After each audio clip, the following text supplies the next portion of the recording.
Hey, what's up everyone and welcome to Daily Code Buffer. In this video of JS Buffer, we are going to see arrays fill function.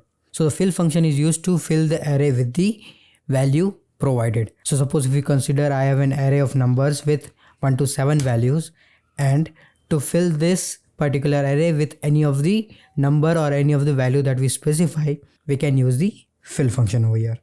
So suppose if I want to fill this particular entire array with one value, so what I can do, numbers.fill, and I can provide fill this entire array with 1 over here.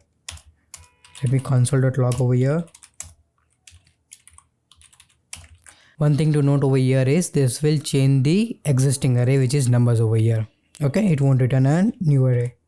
So if we run this, yeah, you can see that this entire array has been changed to the array of 1 because we use the fill function over here. Now suppose if you want to fill the function from any of the starting index. So suppose if I want to start this fill from the second index, that means this third value over here, then we can define this index over here. It should start with the index 2.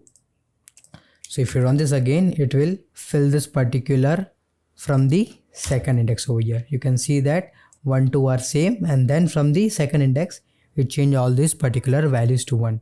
And also we can specify the end index till which particular index we need to fill. So suppose I want to fill till 5th index, then we can pass 5th index over here, which will change from 2 to 5 excluding 5. So 2 to 4 index, it will change the value with this fill function.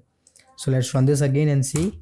Yeah, you can see that it changed 3 values, that is 2, 3 and 4 index over here. So this way we can use the fill function to fill the particular arrays. So that's it in this quick tutorial of arrays fill function. If you like this video, give us a thumbs up and subscribe to my channel for the upcoming videos. Till then, happy coding. Bye bye.